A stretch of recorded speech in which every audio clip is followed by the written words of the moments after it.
ಕರ್ನಾಟಕ ರಾಜ್ಯ ಪರಿಶಿಷ್ಟ ಪಂಗಡಗಳ ಒಕ್ಕೂಟದಿಂದ ಎಸ್ಟಿ ಮೀಸಲಾತಿ ಹೋರಾಟದ ಬಗ್ಗೆ ಮೈಸೂರಿನಲ್ಲಿ ರೂಪುರೇಷೆ ಚರ್ಚೆ.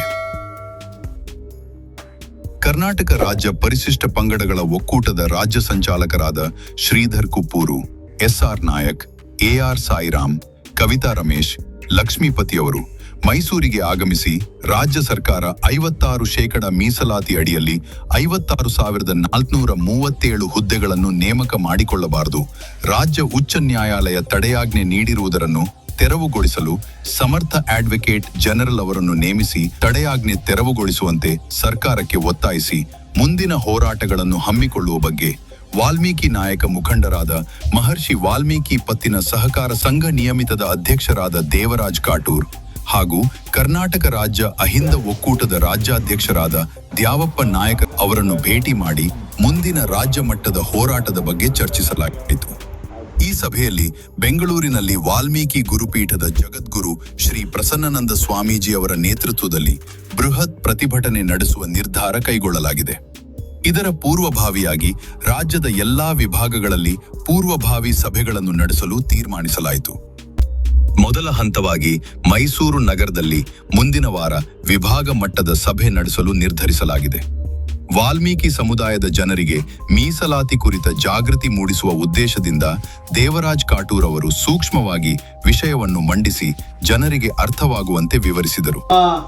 ಪರಿಶಿಷ್ಟ ಪಂಗಡಕ್ಕೆ ಮತ್ತು ಪರಿಶಿಷ್ಟ ಜಾತಿಗೆ ಏನು 56% ಮೀಸಲಾತಿ ಹೆಚ್ಚುವರಿಯಲ್ಲಿ ನಮಗೆ 6% ಮೀಸಲಾತಿಯನ್ನು BJP ನೇತೃತ್ವದ ಬೊಮ್ಮಾಯಿಯವರ ಸರ್ಕಾರ ನಮಗೆ ಸುಗ್ರೀವಾಜ್ಞೆ ಮುಖಾಂತರ ಮೀಸಲಾತಿಯನ್ನು ಹೆಚ್ಚುವರಿಯಾಗಿ ಕೊಟ್ಟಿದ್ದರು.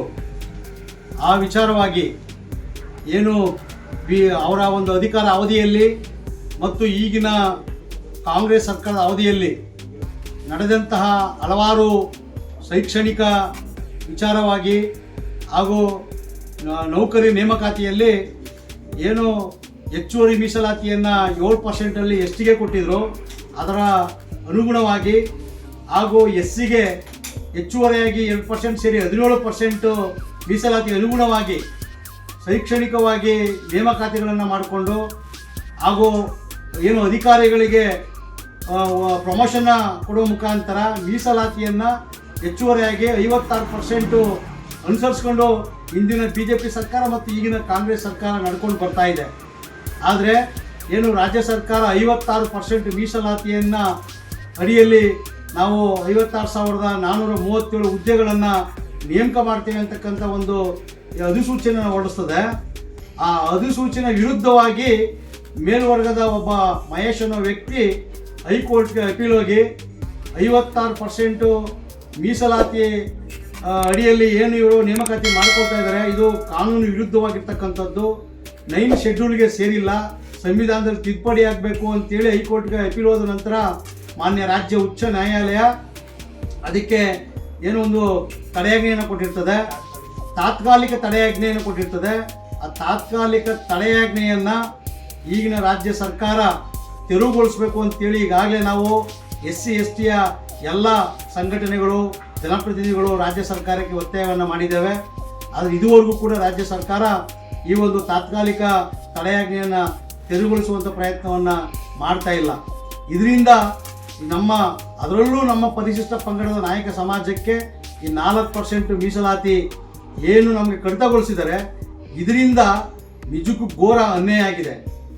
ಇದೇ ವೇಳೆ ಕೊಳ್ಳೇಗಾಲ ಕ್ಷೇತ್ರದ ಮಾಜಿ ಸಚಿವ ಎನ್ ಮಹೇಶ್ ಸಭೆಗೆ ಆಗಮಿಸಿ ಹೋರಾಟದ ರೂಪುರೇಷೆಗಳ ಕುರಿತು ಮಾಹಿತಿ ನೀಡಿದರು.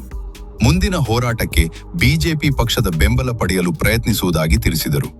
ಇದಕ್ಕೆ ಪ್ರತಿಕ್ರಿಯಿಸಿದ ದೇವರಾಜ್ ಕಾಟೂರ್, ಚಿತ್ರದುರ್ಗದಲ್ಲಿ ಘೋಷಿತವಾಗಿದ್ದ ಪಾದಯಾತ್ರೆಯನ್ನು BJP ಪಕ್ಷ ಸ್ಥಗಿತಗೊಳಿಸಿರುವುದರ ಬಗ್ಗೆ ಅಸಮಾಧಾನ ವ್ಯಕ್ತಪಡಿಸಿ ಪರಿಶಿಷ್ಟ ಪಂಗಡಕ್ಕೆ ಆಗುತ್ತಿರುವ ಅನ್ಯಾಯದ ಕುರಿತು ಪಕ್ಷಕ್ಕೆ ಮನವರಿಕೆ ಮಾಡುವಂತೆ ಮನವಿ ಮಾಡಿದರು. ಚಿತ್ರದುರ್ಗದಲ್ಲಿ ಆ ಚಿತ್ರದುರ್ಗ ಸಭೆಯಲ್ಲಿ ಒಂದು ತೀರ್ಮಾನ ಮಾಡಿ ಅವರು ಹೇಳಿಕೆಯನ್ನು ಕೊಡ್ತಾರೆ. 21ನೇ ತಾರೀಕು ನಾವು ಚಿತ್ರದುರ್ಗದಿಂದ ವಿಧಾನಸೌಧದೊಳಗೆ ಲಕ್ಷಾಂತರ ಜನರ ಜೊತೆ ಕಾಲ್ನಡಿಗೆಯಲ್ಲಿ ನಾವು ಪಾದಯಾತ್ರೆಯನ್ನು ಮಾಡ್ತೇವೆ, SC STಗಳ ಪರವಾಗಿ ನಾವು ಇದ್ದೇವೆ ಅಂತಕ್ಕಂಥದ್ದನ್ನು ಘೋಷಣೆಯನ್ನು ಮಾಡ್ತಾರೆ. ಆದರೆ BJPಯ ಸರ್ವೋಚ್ಚ ನಾಯಕರ ಒಂದು ಕುತಂತ್ರದಿಂದ ಆ ಸಮುದಾಯಗಳಿಗೆ ಅಥವಾ ಇತರ ಸಮುದಾಯಗಳಿಗೆ ಈ ನೌಕರಿಯಲ್ಲಿ ಅನ್ಯಾಯ ಆಗ್ತದೆ ಅಂತೇಳಿ ಯಾವುದೇ ಕಾರಣಕ್ಕೂ ನೀವು ಪಾದಯಾತ್ರೆಯನ್ನು ಮಾಡಬಾರ್ದು ಅಂತಕ್ಕಂಥ ಎಚ್ಚರಿಕೆ ಮಾತುಗಳನ್ನು ಸರ್ವೋಚ್ಚ ನಾಯಕ ಏನು ಪಾದಯಾತ್ರೆ ಮಾಡಬೇಕು ಅಂದ್ಕೊಂಡಿದ್ರು ನಮ್ಮ SSTಯ BJPಯ ಜನಪ್ರತಿನಿಧಿಗಳು ಅವರಿಗೆ ತಿಳಿಸ್ತಾರೆ. ಅವರು ಆ ಸರ್ವೋಚ್ಚ ನಾಯಕನ ಒಂದು ಹೇಳಿಕೆಗೆ ಬೆದರಿ ಪಾದಯಾತ್ರೆನ ಕೈ ಬಿಡ್ತಾರೆ.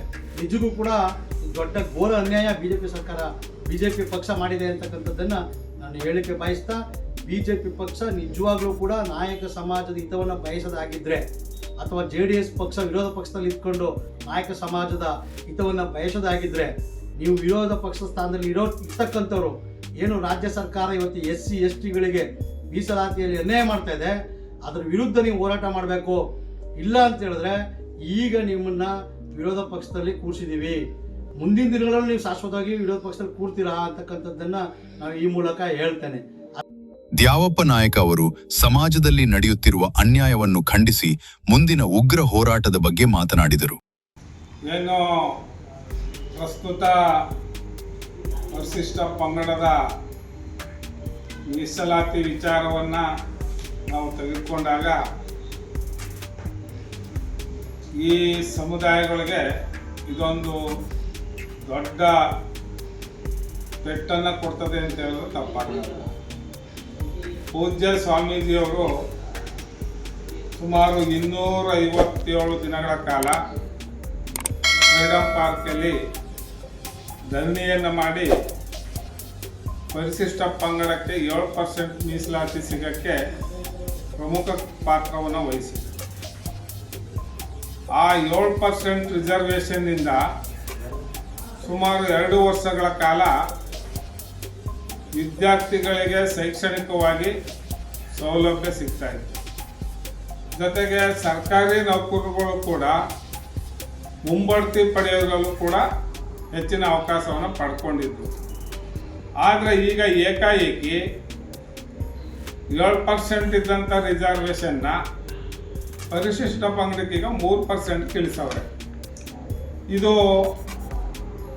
ನಮ್ಮ ಸಮುದಾಯಗಳಿಗೆ ದೊಡ್ಡ ಒಂದು ಘೋರ ಅನ್ಯಾಯ ಅಂತ ಹೇಳಿದ್ರೆ ತಪ್ಪಾಗಲಾರದು. ಏನು ಈಗ ರಾಜ್ಯ ಸರ್ಕಾರ ಸುಮಾರು 50,000ಕ್ಕಿಂತ ಹೆಚ್ಚು ಹುದ್ದೆಗಳನ್ನು ನೇಮಕ ಮಾಡೋಕ್ಕೆ ಹೊರಟಿದೆಯೋ, ಈ ನೇಮಕಾತಿಯನ್ನು ಏನಾದರೂ ಅವರು ಈ ತಕ್ಷಣ ಜಾರಿ ಮಾಡಿದ್ರೆ ಸುಮಾರು 2,000ಕ್ಕಿಂತ ಹೆಚ್ಚು ಹುದ್ದೆಗಳು ನಮ್ಮ ಸಮುದಾಯಕ್ಕೆ ಅನ್ಯಾಯ ಆಗ್ತದೆ. ಜೊತೆಗೆ ನೀಟು CETಲೂ ಕೂಡ ಅನ್ಯಾಯ ಆಗ್ತದೆ.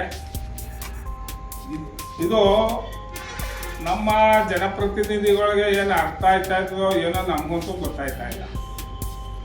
ಬೇರೆ ಸಮುದಾಯದ ರಾಜಕಾರಣಿಗಳು ಅವರ ಸಮುದಾಯದ ವಿಚಾರ ಬಂದಾಗ ಅವರ ರಾಜಕೀಯ ಅಧಿಕಾರವನ್ನೇ ತ್ಯಾಗ ಮಾಡಕ್ಕೆ ಸಿದ್ಧ ಆಯ್ತಾರೆ. ಆದರೆ ನಮ್ಮ ಸಮುದಾಯದ ರಾಜಕಾರಣಿಗಳು ಅದು ಏನು ಮಾಡ್ತಾ ಇದ್ದಾರೋ ಅರ್ಥನೇ ಆಯ್ತಾ ಇಲ್ಲ. ಏನೋ ನಮ್ಗೆ ಅಧಿಕಾರ ಸಿಕ್ಕಿದೆ, ಬೇರೆ ಕಟ್ಕೊಂಡು ನಮಗೇನೋ ಏನೋ ಮನೋಭಾವನೆ ಇರ್ಬೋದೇನೋ. ಆದ್ದರಿಂದ ನಾವು ಸಮಸ್ತ ನಮ್ಮ ಜನಾಂಗದ ಬಂಧುಗಳಲ್ಲಿ ಮನವಿ ಮಾಡೋದೇನೆಂದರೆ, ನಮ್ಮ ಮುಂದಿನ ಪೀಳಿಗೆಗೆ, ನಮ್ಮ ಯುವಕರಿಗೆ ಶೈಕ್ಷಣಿಕವಾಗಿ ಹೆಚ್ಚಿನ ಸವಲತ್ತುಗಳು ಸಿಗಬೇಕಾದ್ರೆ, ಉದ್ಯೋಗ ಸಿಗಬೇಕಾದ್ರೆ ನಾವೇ ಈಗ ಎಚ್ಚೆತ್ಕೊಳ್ಬೇಕು.